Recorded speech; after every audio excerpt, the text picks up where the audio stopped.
Before we dive in a little bit about cultural connections, we're a community of Bay Area professionals from museums, zoos, aquaria, and natural centers who meet regularly to exchange ideas, share resources, and organize programs and networking events for the cultural field.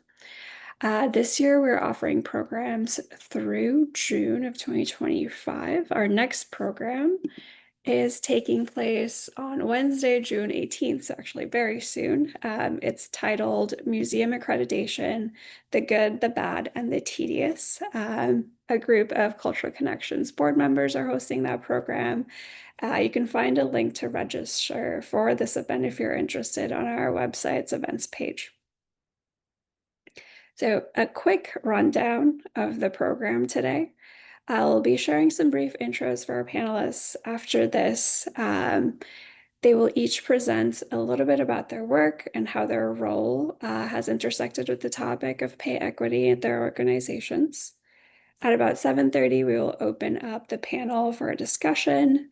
We hope to have time for some questions from the audience in the final few minutes of the program before we close at 8. So at this point, I'd like to introduce our three speakers. We're joined by Marie Angel, curatorial assistant with the Geology collection at Cal Academy of Sciences. She's also a founding member of Cal Academy Workers United and is currently working on the organizing committee with her colleagues to build solidarity and worker power. Our second panelist is joining us today. Who's joining us today is Rita Haronian. Rita co-founded Nonprofit Compensation Associates in 2010 and has done work in compensation and benefit surveys since 1983. She has produced such surveys for Northern and Southern California orgs and other nonprofit orgs across the country. And lastly, we have Kara Newport, who's joining us from the Filoli Historic House and Garden, where she has served as president and CEO since 2016. Since then, she has worked with exceptionally talented staff there to ensure that Filoli is a place of beauty and refuge for the broadest community. And recently, Kara also led the Filoli through a pay equity initiative that centered around the idea that investing in staff is investing in the organization.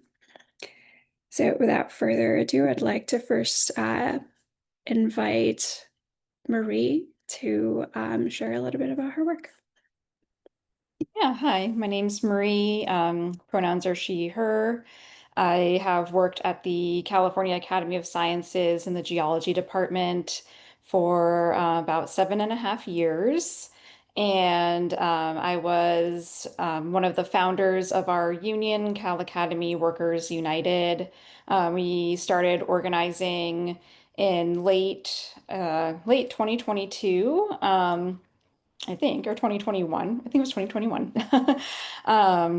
And we spent about 18 months organizing. We won our union in July of 2023 with a really strong 77% turnout and 77% of the voters voting yes. And I was elected to our bargaining team in the fall of 2023. And we started bargaining in December 2023. Our bargaining team fluctuated between 8 and 9 people. And we just finished bargaining this April, and our contract was ratified on May 19th. So now we're kind of like getting into the next phase of getting our contract implemented in our workplace, working with management to make sure that it's implemented correctly. And we're going to continue to build worker power and solidarity in many ways, but we'll have like a joint labor management committee. We'll be electing our shop stewards. We'll also be building our chapter by electing president, vice president, etc. So although bargaining is done, the work is continuing on for the foreseeable future, but hopefully we'll be done soon. I mean, the work never stops, but we're hoping that at least we can start moving into the next phase in the next few months.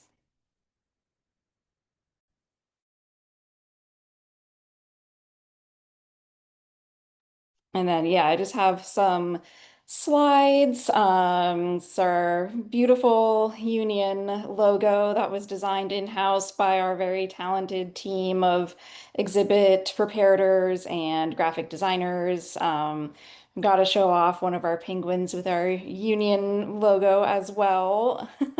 And yeah, if you could go to the next slide, please.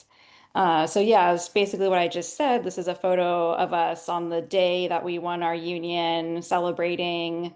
And like I said, we just ratified our contract, so we're really excited about that. And next slide, please. And just some photos of our union in action. The top left is myself and a couple other people from the organizing committee. On the day that we went public, we had a big celebration at the bandshell between the Academy and the De Young. We had our colleagues from the De Young out there, as well as a couple of city supervisors. So it was a really, really momentous day for us. And then the top right is from one of our solidarity breaks. This was a March on the Boss that we did earlier this year. We created a Fair Contract Now petition that we attempted to serve to our board of directors and our executive director during a board meeting. We were not allowed in, and our executive director would not come out to accept our petition. So we just marched through the museum and to the front of the museum. And if you've been to the Academy, you know that one of our iconic features is our T-Rex out front in the lobby. So we gathered there just to like make noise and let the public know what we were doing. And this petition was really came out of the fact that management was really stalling contract negotiations. So this was designed to apply pressure. The bottom left is a solidarity break from last year. This was about a year ago. We went through layoffs, which I'm sure I'll speak more to later. And we'd had a solidarity break. Actually, our colleagues gathered while we were in bargaining, which was really impactful and really powerful. We could hear them chanting from the conference room, and they were making some good noise. And we feel like that really pushed our union forward. It was our one of our first solidarity breaks. It was a great way to get everyone to come together and fight for the best interests of everyone. And then the last photo is from April of this year. We did a mural art action out front of the Academy on Academy Day, which is our kind of like our anniversary celebration at the Academy. It's pay what you can admission. So it's a great way to get visibility because I think we had 5 or 6 thousand visitors just that day. So we worked with a local artist to design these murals, and then we had a bunch of workers outside throughout the morning painting. We invited community members to come. We got a lot of really good press coverage. It was really exciting. And this was towards the end of bargaining, when we were really getting into wages and other economic issues. So this was done again to apply pressure to management and show them that we're all stronger together. Unfortunately, management did have these power washed away in the middle of the night the same day.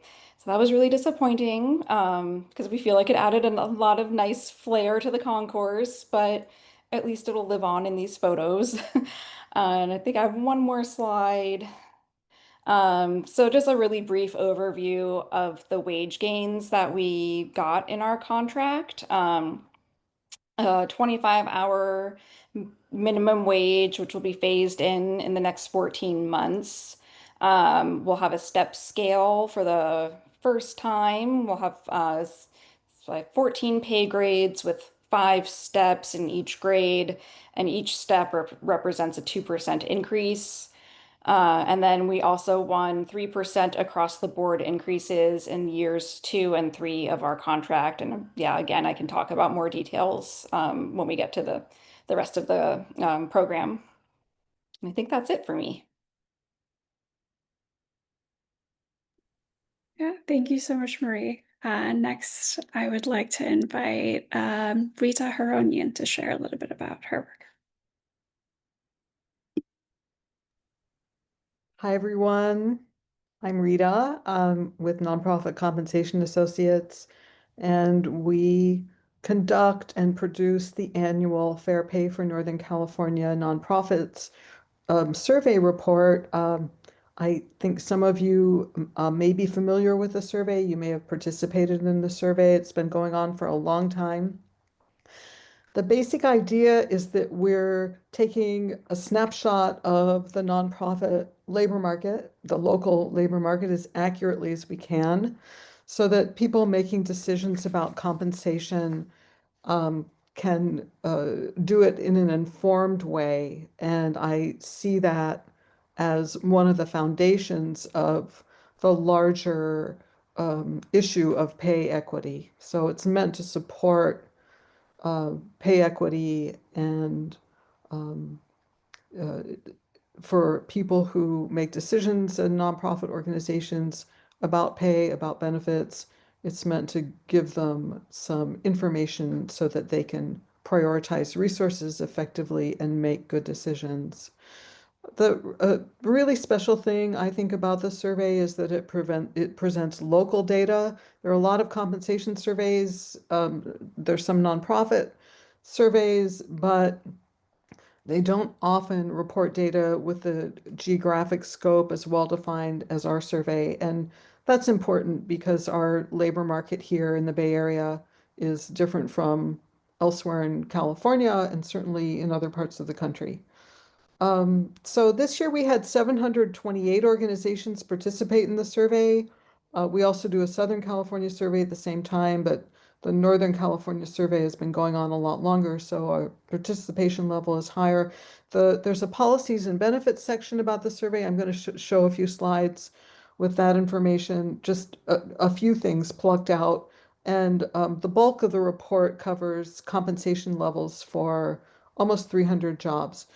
So the policies and benefits section in the front of the report is actually compiled statewide.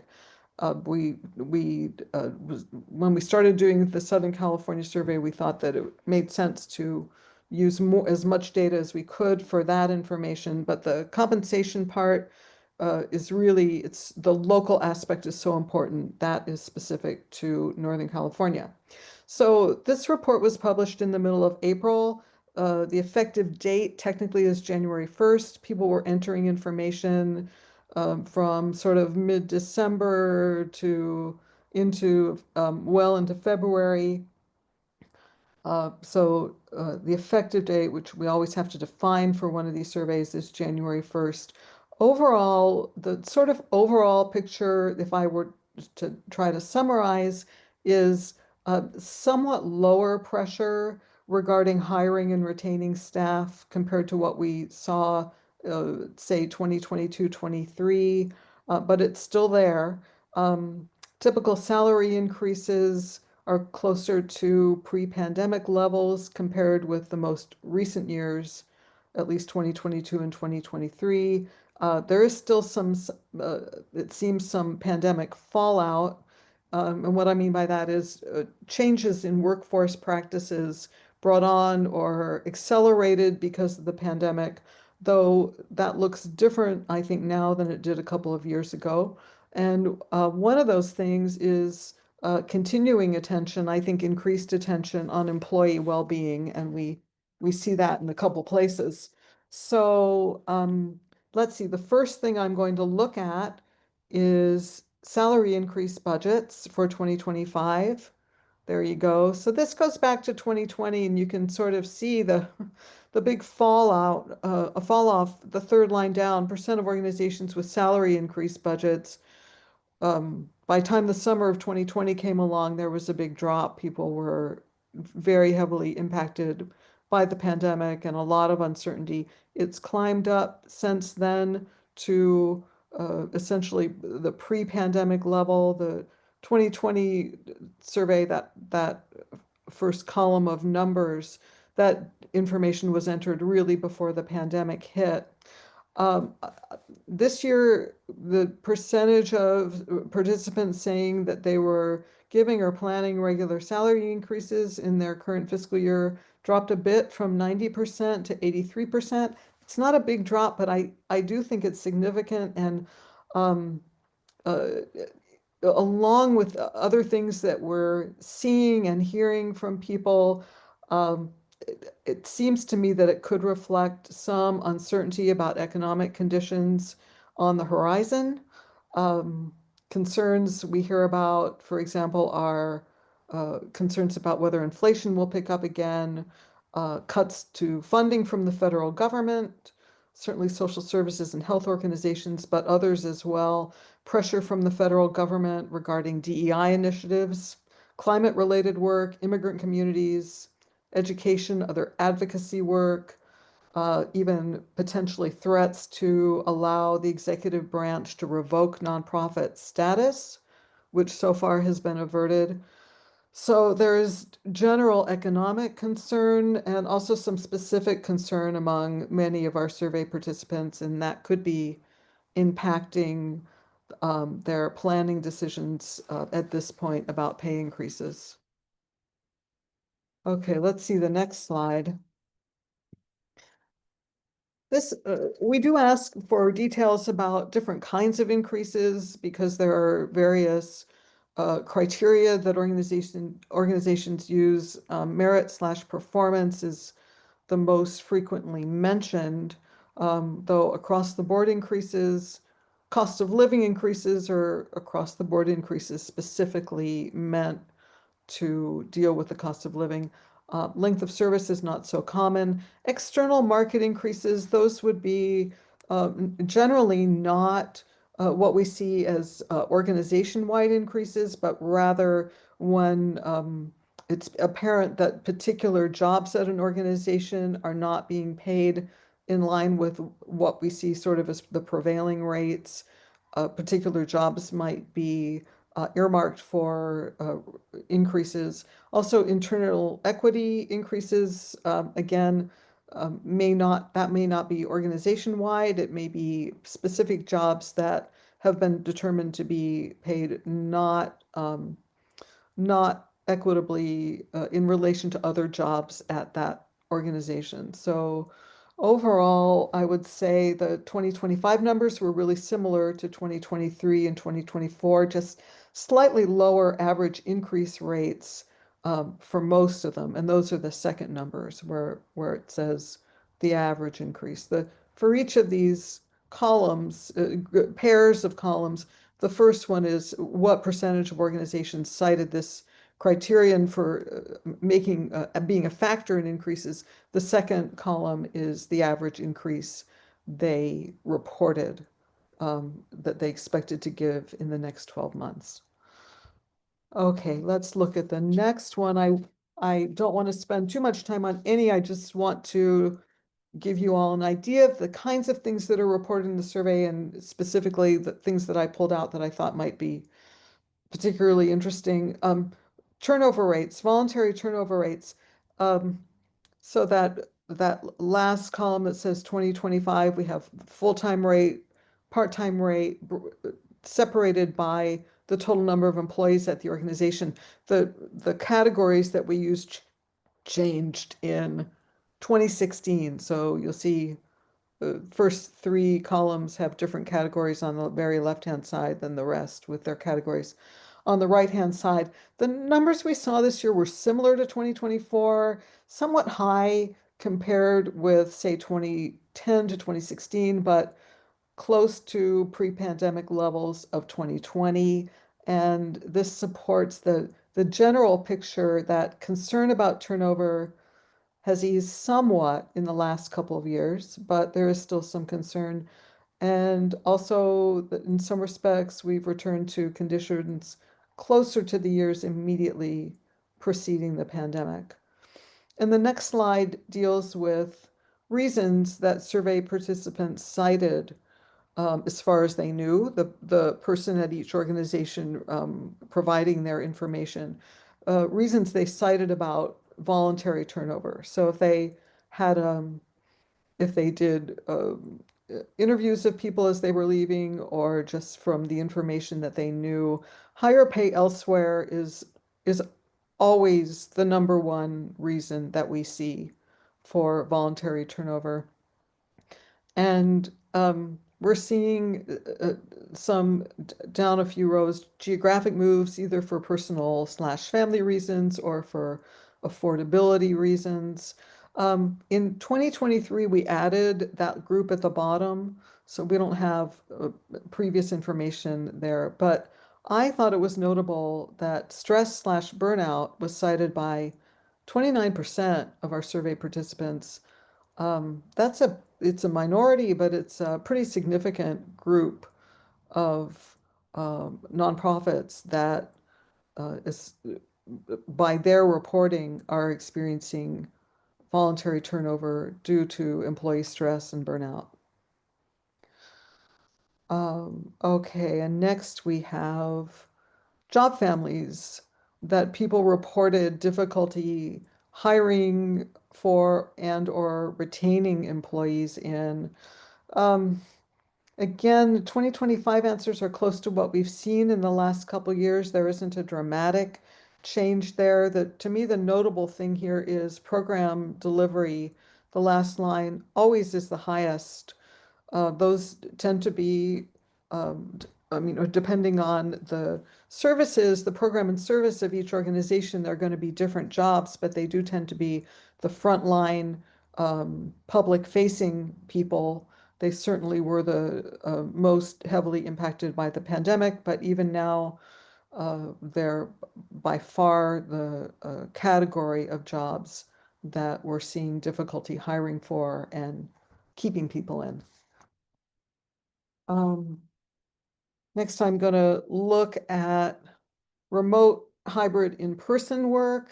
This is something that became more prevalent with the pandemic and seems to be somewhat stabilized for now. So we're still seeing many organizations in 2025 with either hybrid or remote employees.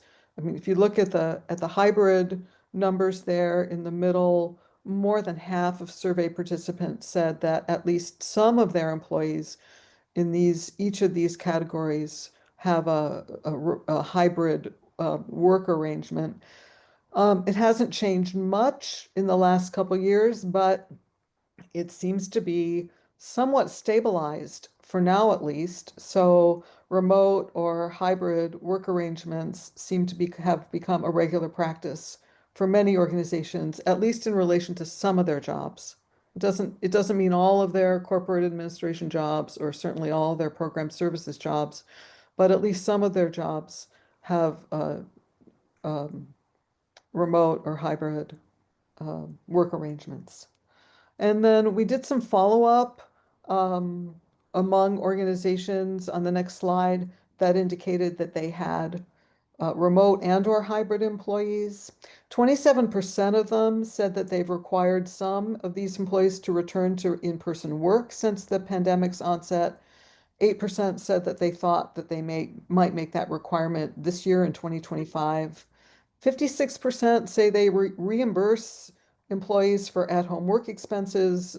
There's more specific detail about what kinds of expenses in the report.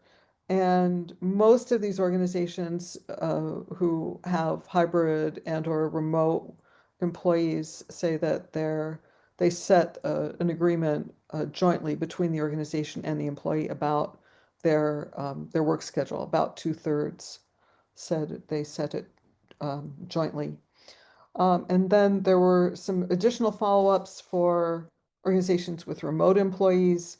Um, it's common that they hire,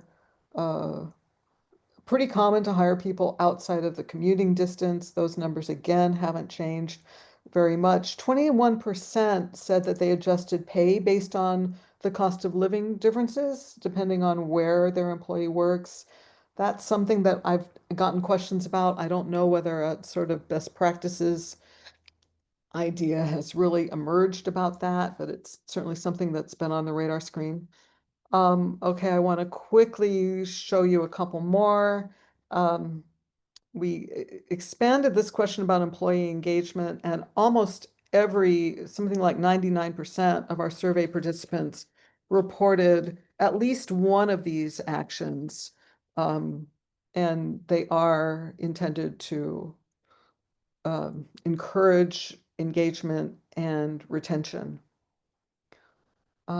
Quickly, I want to look at executive director, CEO compensation, male and female. This is very closely related to the whole notion of pay equity. You can see on the bottom how the percent of women in this job has always been more than 50%. It's about 2/3 now.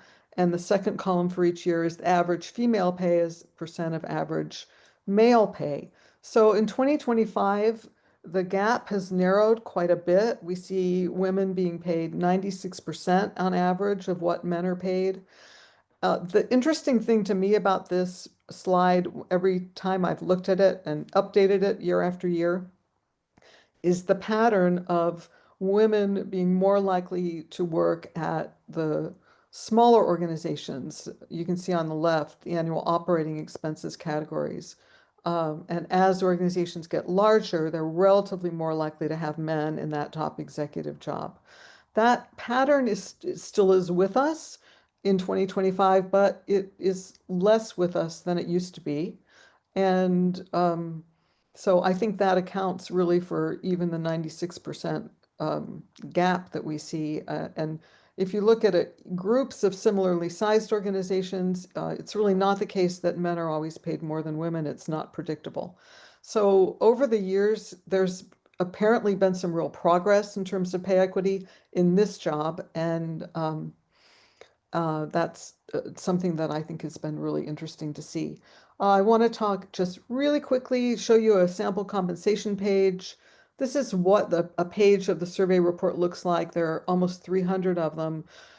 So this is the top of the page for each job. You can see going down the left-hand side, we break out information by annual expenses, by geographic location, and a few more that aren't here. They didn't fit on the page, but to give you the idea, across the top, you see percentiles. 10th, 25th, median is the 50th, 75th, and 90th. That means that we put all the individual pay levels in order from lowest to highest and then pick the one in a particular position. So the median is the actual pay that someone got that is right in the middle between the high and the low. And then the averages, to get an average, you add them all up and divide by how many there are. So those are two ways to get at what you could call the central tendency of this group of numbers. And then the percentiles we publish in order to give people a sense of where the data lies. So not the lowest or the highest, but 10th percentile is quite low compared to the rest of the sample. 90th is quite high compared to the rest of the sample. And that's the kind of information the survey reports. There's a lot more, but those were things that I thought might be of particular interest. And on my last page here is contact information. I'm always happy to get input about the survey, questions about the survey, suggestions. So please email me or call me if you would like to provide some input. I hope I didn't take up too much time. Thank you so much, Rita. I think we can always cut back on some of our prepped questions. And lastly, I'd like to invite Kara Newport to chat a little bit about her work. Great, thank you so much, and thank you for that background from Marie and Rita.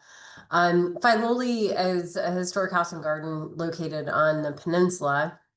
And in 2019, our board set forth a strategic plan, as nonprofits do, and with one of our goal pillars to attract and retain a talented team.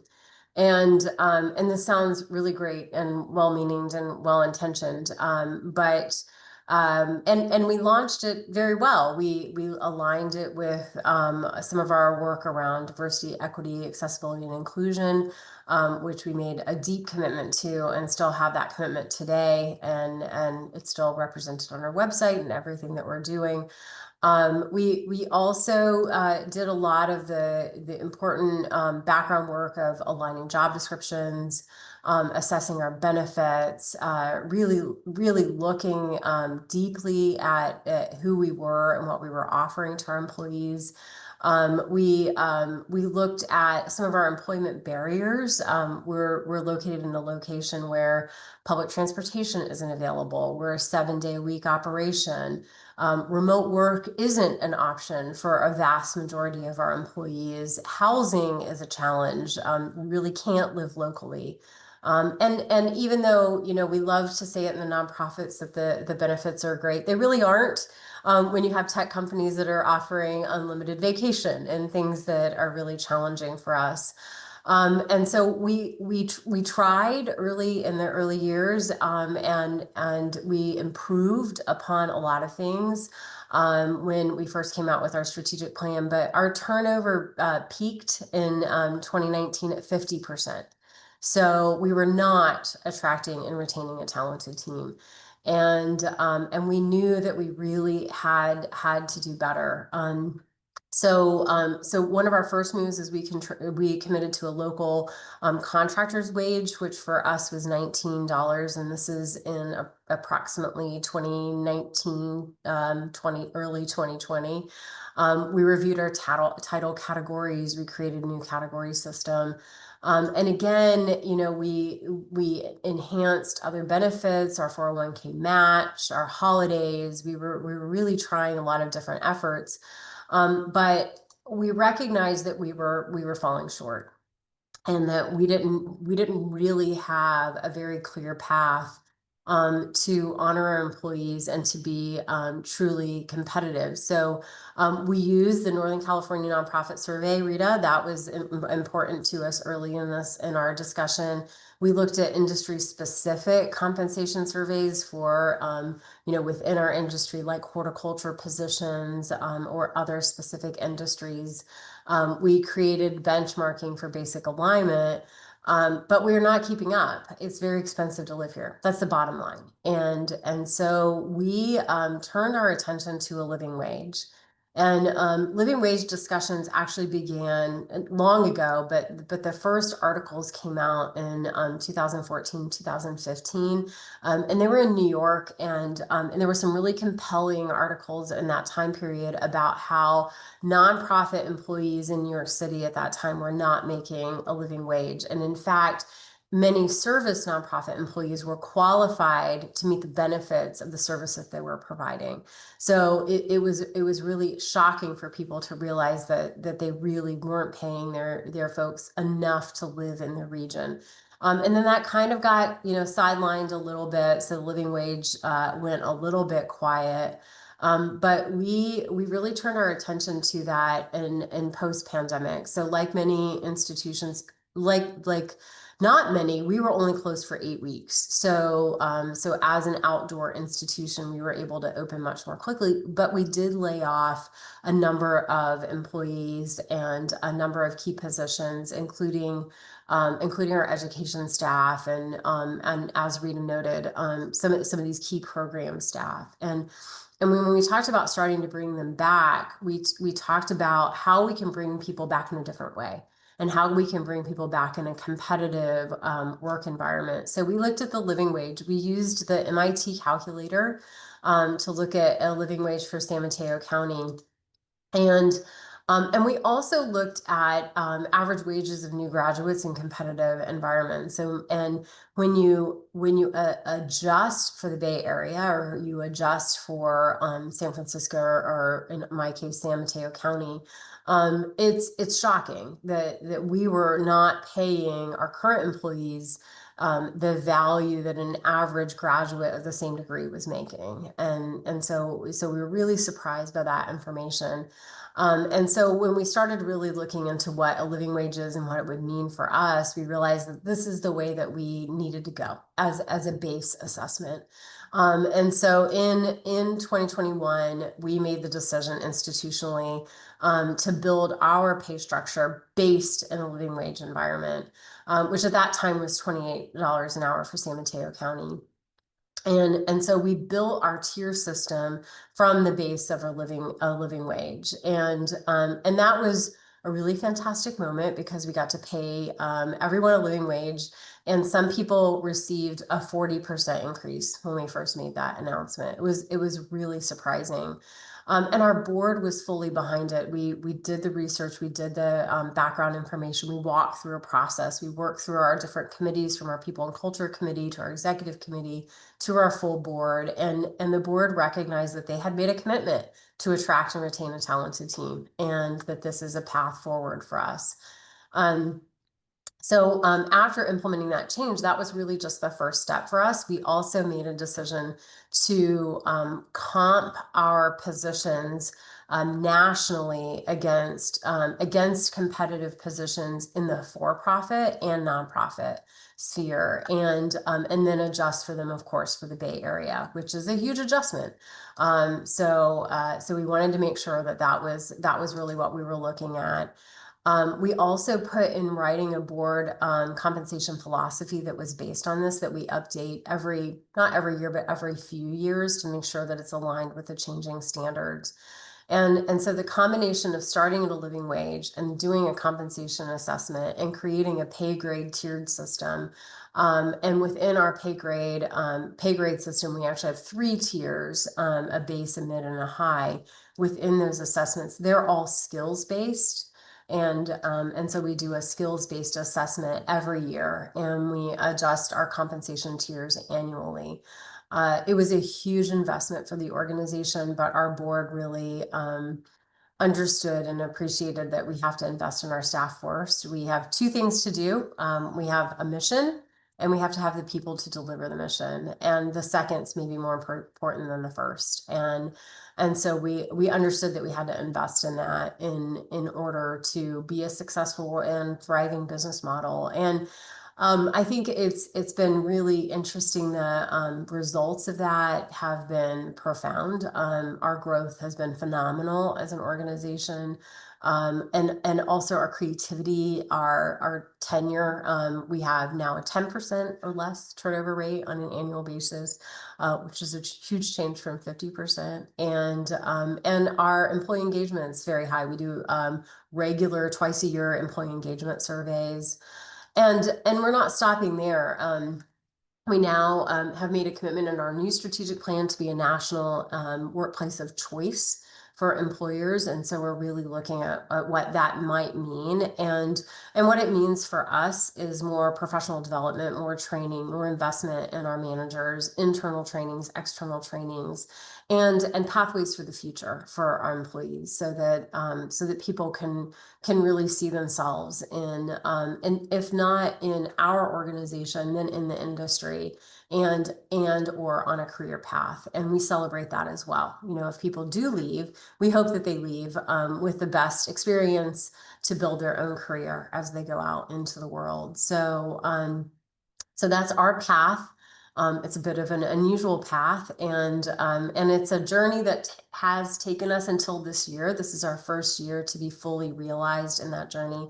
Our pay grade system is rooted in a 75th percentile of a competitive pay grade with the for-profit industry in the Bay Area, which is really unusual for a nonprofit organization. And that changes every year. So every year we have to evaluate and adjust. And one of the adjustments we're making right now, which is a cautionary tale, is that a living wage is a variable rate. So it changes, and some years it does not go up. And this is a year that it has not gone up, with the things that are happening nationally and the regulation, which is a little odd to think about because we all know about inflation. But the living wage with the reduction in housing didn't go up this year. And so do we make a decision in a different direction to also consider a cost of living adjustment or another alternative for our employees? But we're right now assessing what that 75th percentile looks like regionally. Has that gone up? So we're looking at several variables to make sure that we're competitive across the board. So that's our journey, and it's still unfolding, and I'm happy to share more. Yeah, thank you so much, Kara and Marie and Rita, all of you, for sharing sort of your experiences and your work within this realm.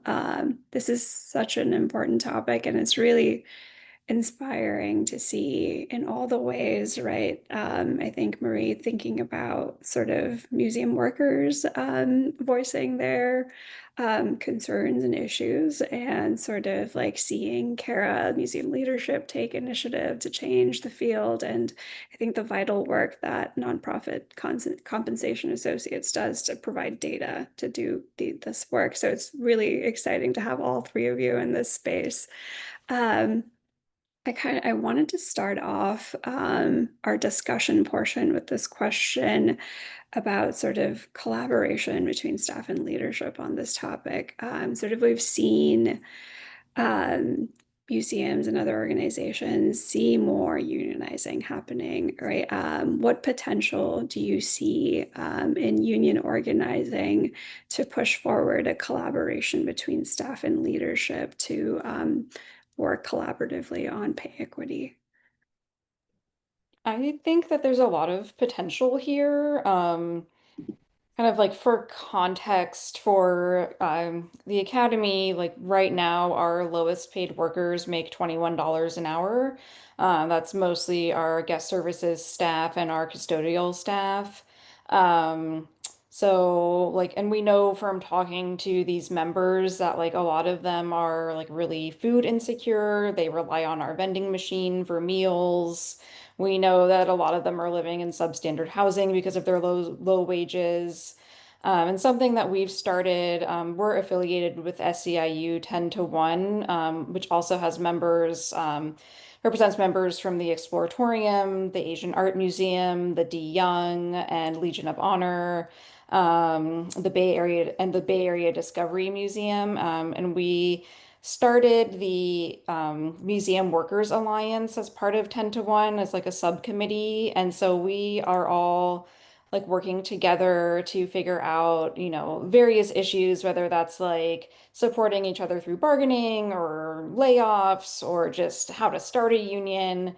And I mean, I think like through the bargaining process, you know, especially when we got to wages, it did become contentious. Like, I won't lie, it was really tense. It was really difficult. And as the bargaining team, like, we had to make really tough choices. And, you know, and I think that there was a maybe a bit of a misconception from some staff where they thought like management just handed us $6 million or whatever and just said, okay, bargaining team, like, you guys decide how to divvy it up amongst your members. And like, that wasn't the case at all. Like, and so like you know, we had to give up longevity pay to getting to that $25 an hour minimum faster because that affects a third of our unit, and our unit is 350 people roughly, whereas the longevity pay, you know, maybe would have affected 20 people. And it's not that those people shouldn't be rewarded for their longevity and their institutional knowledge. It's just that, you know, with our first contract, like we really had to focus on doing the most good for the most amount of people.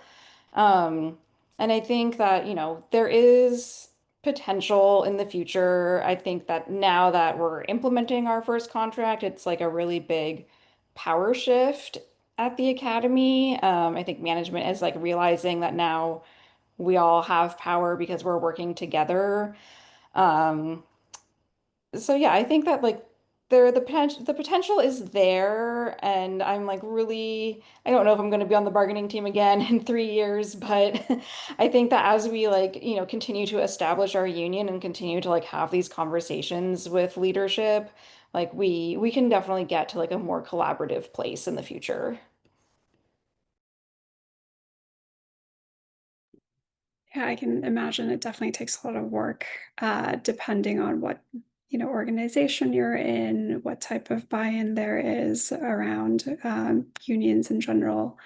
And I wanted to ask, I think, a similar question about collaboration or insights from staff, maybe to Cara. In your process, were you kind of doing that work and speaking with your with the staff at the Filoli as well? A great question. We are not unionized, just for clarity. Early on, we did actually not coordinate with staff on this because I didn't know if I could get it through, and so I wanted to make sure that this was actually a possibility. And now, though, I think that.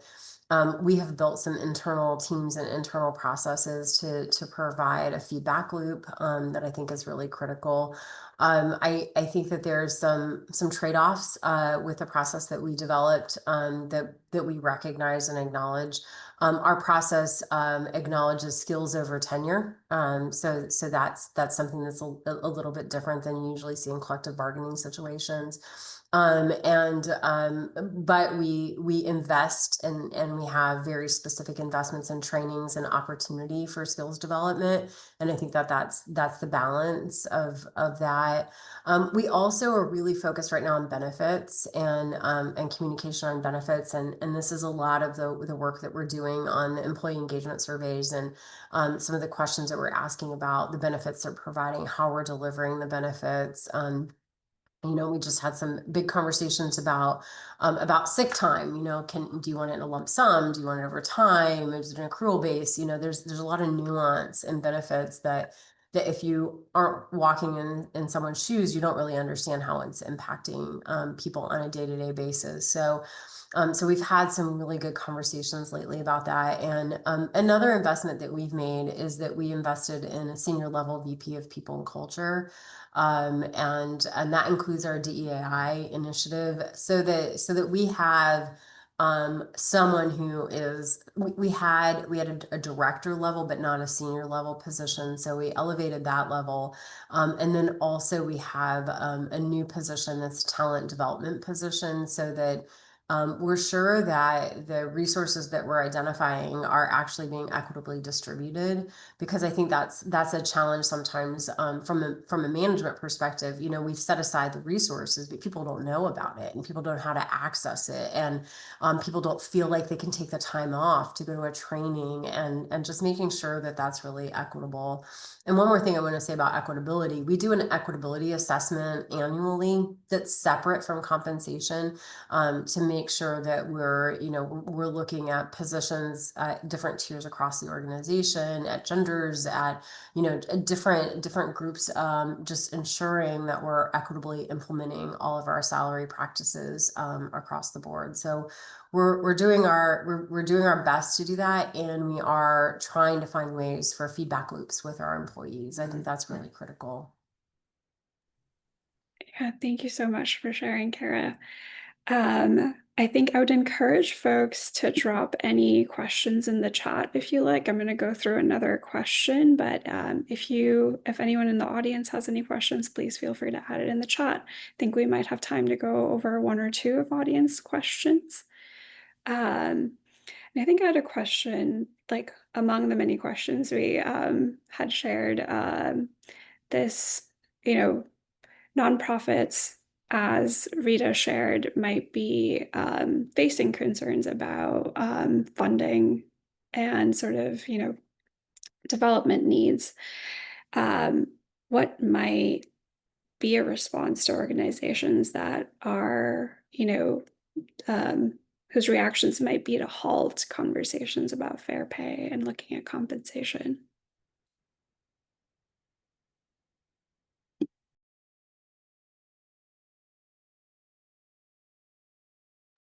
Well, as a nonprofit who has a high level of earned revenue, we're less impacted, not impacted, but less impacted. But I do think that I think that we have to stand strong, I guess, about this and make the investments wherever we can. I think that this is a moment. There's a great book about museums in critical times like this, and the subtitle is "Museums as Lifeboats," and I think that's so important that we're the lifeboats of culture, we're the lifeboats of people, of our community, but we can't leave our employees behind in that conversation. And I think it's a time where we have to really rely on strategy. And if we have strategic commitments, that means a strategic commitment. It doesn't mean that we're going to kind of strategically commit to it. It means that we're really strategically committing to it. And so prioritizing that, I think, is really important.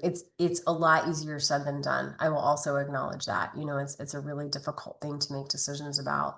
But I really feel that it's important to not question whether or not we should invest in our staff in this time period, but actually deepen our investment of staff during this time period.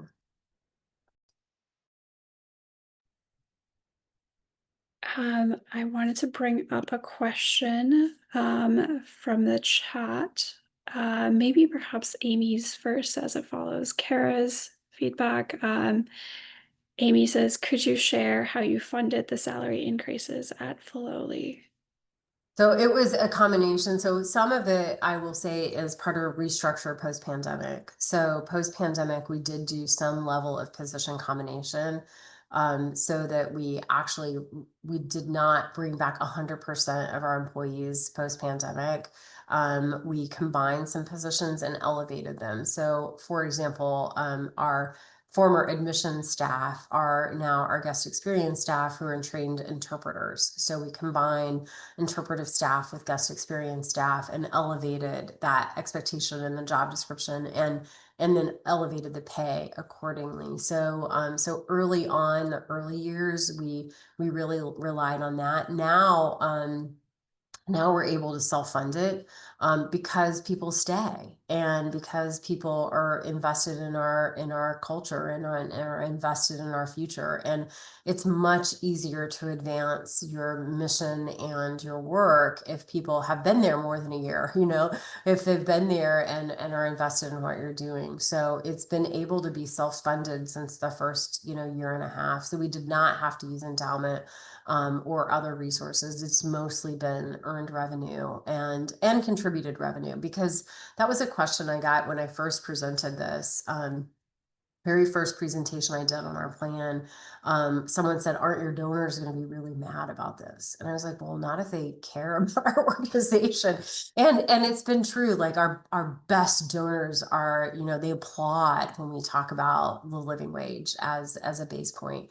So I think it's also that. I think that if your donors believe in your mission, then they believe in your people. And I think that people often, you know, doubt that, and that hasn't been our experience. Our donors have been thrilled with our idea of investing in our people. I'd like to say something really quickly about living wage. We do ask whether living wage is a priority for organizations in the survey, and by far most say yes. And then we ask, where do they get their source information about living wage? And I put a note in there to make it clear. The survey does not report living wage for any of these jobs. It reports our best idea of what prevailing wage is, but that is not, in many cases, that is not the living wage. And we refer them, just as an example, as Kara mentioned, to the MIT calculator. There are multiple, but that's certainly a prominent one. And even that one, there's more than one calculation depending on the sort of household that you're talking about. So the survey is giving, as I said, a snapshot as best we can, but that is not meant to say that this is what you should pay a particular job.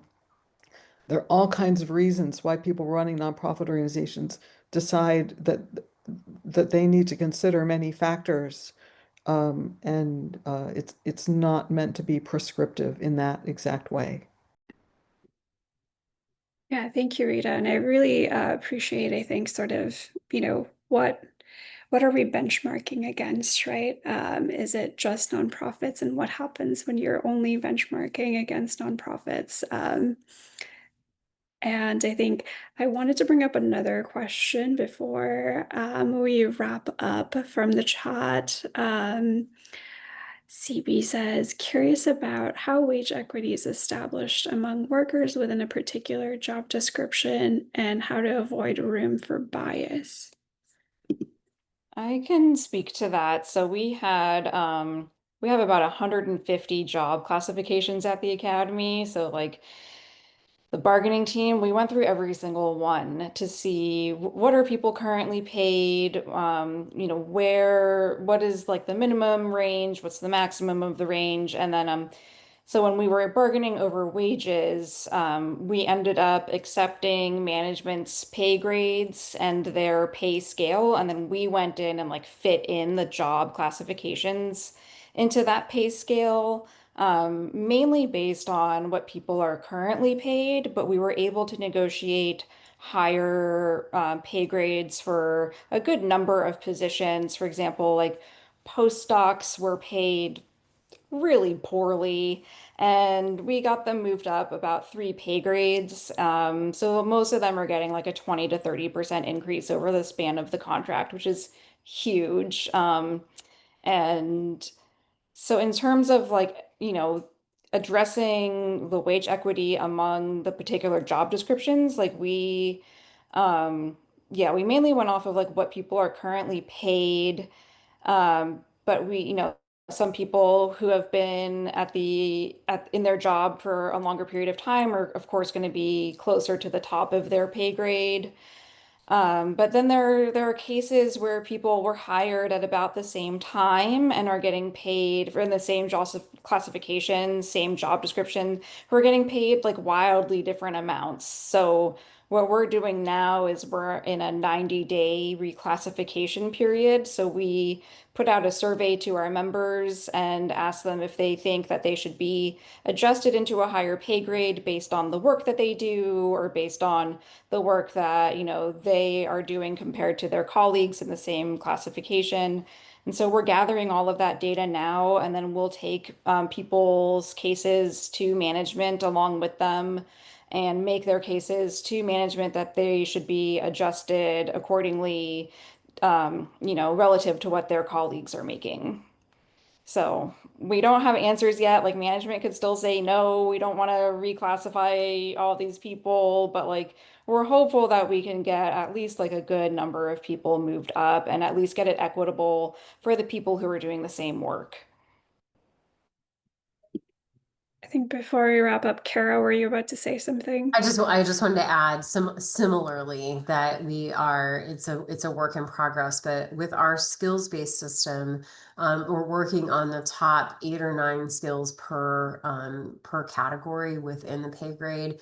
And our goal is to be transparent on that so that there's actually a tool that we're looking to invest in, where people can look at, what skills do I have compared to what skills another position may have, which we hope will create some internal mobility so that if you're an admin in one department, but you might want to be a horticulturist, like what skills do I already have that I might be able to apply to a specialized position, so that there's also some skills movement within that. And so the jobs with similar skills and skills categories are paid equitably. That's also important to us.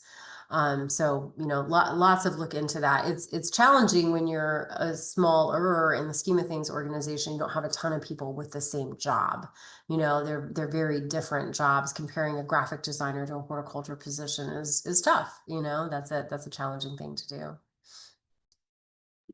Yeah, thank you so much, Kara and Marie and Rita as well. I think what you just shared reminds me of, what can we achieve if there's transparency around the processes that we are working with. And, we're a little bit past 8. I feel like we could have gone on for another hour. This is such a great topic, but I wanted to thank everyone, all the speakers who joined us today. Thank you so much for the work that you're already doing. Thank you to Culture Connections board members who supported this program. And yeah, please be on the lookout for this on the YouTube channel. This can be shared with folks if you would like to, if they weren't able to attend. And there is a survey that Kara added, in the Kara Dodge, sorry, in the chat that you can take as a participant. And yeah, hope everyone has a good night. Thank you. Thank you for including us. Yeah, thank you so much.